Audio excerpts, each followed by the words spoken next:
Okay, so in today's class, we'll be talking about FSH. We were talking initially about the pituitary hormones, and we've already seen two of the hormones, prolactin and growth hormone.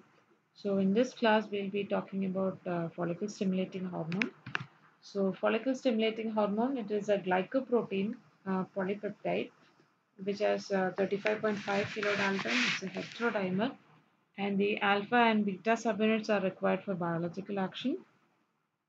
And one thing that can be noted is that the alpha subunit in luteinizing hormone, follicle stimulating hormone, thyroid stimulating hormone, and human chorionic gonadotropin, HCG, the alpha subunits are identical. You can see it in this figure itself, the alpha subunits are identical, and the difference is in the beta subunit, which is responsible for its specific action. So in this FSH, it's a 111 amino acid long peptide, which is important for its specific action. And it is synthesized and secreted by the gonadotropic cells of the anterior pituitary. It regulates the development, growth, puberty, or the sexual maturation, and the reproductive processes of the human body. So the FSH and the LH usually work in tandem, so together, and the biological half-life is 3 to 4 hours. So the biological function of FSH in both males and females stimulates the maturation of germ cells. In males, induces a spermatogenesis, inhibits, stimulates inhibins secretion, and in females, initiates follicular growth. So, and actually, the effect of FSH in females differs according to the phase of menstrual phase or the reproductive cycle that happens. So, in the late follicular phase, the FSH levels decrease, whereas in the luteal phase, there is an increase in the FSH concentration. So, we'll see that in detail. So, you can see that the anterior pituitary produces FSH and LH, and this is the first phase or the follicular phase, and this is the luteal phase, and this is the ovulation phase.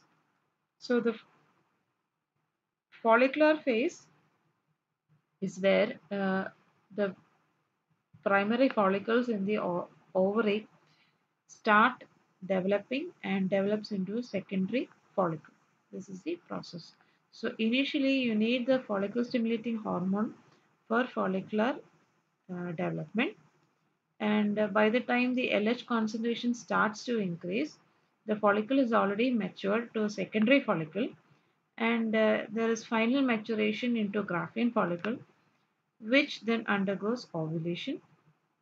That is, the ovum is released, and as a result, the corpus luteum that is present starts to degrade, and that is the luteal phase.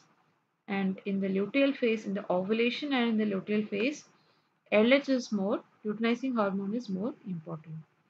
And this is again the menstruational phase that you can see. This is the menstruation phase where the follicular phase also is present.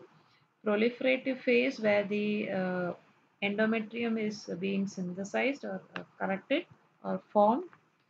And after ovulation comes the luteal phase where the endometrium has completely formed, and if there is no fertilization after the corpus, the luteal phase, menstruation happens where the endometrium is degraded, right? So, so this is a figure which shows the hormone concentration. So you can see that these are the number of days that are important. So the ovulation happens around the 14 day state. So you can see that initially all the hormones are in a very low concentrations, but when it just before the ovulation, the estrogen concentration and the LH concentration starts to increase, and at that time the progesterone concentration is very minimal, found in a minimal state, and there is a slight increase in FSH also. So after the ovulation, you can see that the progesterone levels go up and the LH estrogen concentration and the FSH concentration goes down, and the FSH and the LH concentration keeps down till the next cycle happens. Uh, Concentration remains low, whereas the estrogen concentration undergoes a slight peak together with the progesterone peak. So this is the mechanism of action. Luteinizing hormone acts on the LHRH. Sorry, LHRH is the luteinizing hormone releasing hormone from the hypothalamus. As a result, LH is released. So the LH is a protein kinase A, and the protein kinase A activating protein. So adenine cyclase is activated. It's a G protein coupled adenine cyclase activation. Cyclic AMP is produced. Cyclic AMP binds to CREB, or the cyclic AMP response element binding protein, and as a result the aromatase enzyme is expression is increased, and in androgens this produces a positive effect on the androgens and estrogens. Okay, that is the function, that is a mechanism of action seen for luteinizing hormone. Whereas for follicle stimulating hormone, again it is a G protein coupled receptor, which is a stimulatory G protein coupled receptor, and as a result adenine cyclase is activated. Cyclic AMP is synthesized. Cyclic AMP activates protein kinase A, and protein kinase A in effect produces differentiation of the follicular fluid, gap junctions, LH receptor, FSH receptor, and the P450 aromatase system. So, and there is another protein that is involved. Activin is a protein that is involved, which activates the FSH receptor, uh, upgrades the upregulates the expression of FSH receptor on the cell surface. So this is the regulation of the LH and the FSH system. So pituitary produces FSH and LH, and which produces, like in males it produces testosterone, and the testosterone produces feedback inhibition on the pituitary and the hypothalamus. Other androgens also produce a negative effect on the hypothalamus and the pituitary. Whereas in females, the LH and the FSH acts on the ovary. As a result, the ovary releases estrogen, and the estrogen produces a inhibition of the immune cells.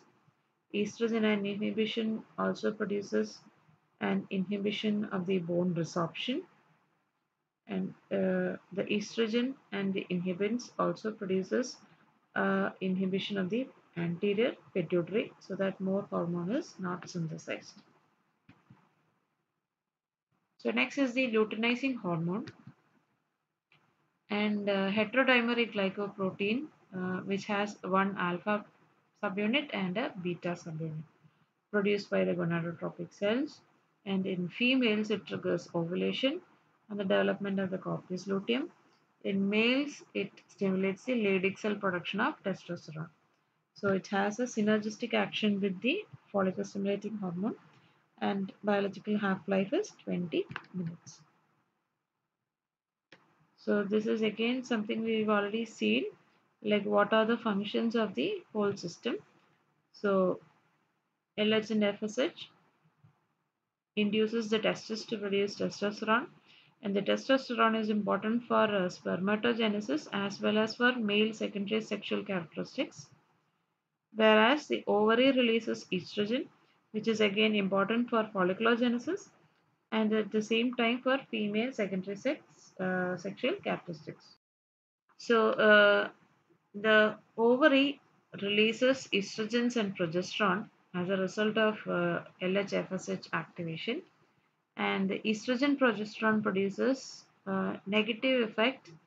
It's given positive or negative effect because it's based on the phase of the uh, menstrual phase that is going through, and it can positively activate the pituitary or negatively inhibit the pituitary. So the ARC is the nucleus which is inhibited, and AVPV is also the nucleus, kisspeptin based nucleus, which is activated, right? So the testis produces testosterone, which produces a negative inhibition of the anterior pituitary and a negative inhibition of the uh, hypothalamic GnRH release and the nucleus POA nucleus in the hypothalamus. So that was about luteinizing hormone.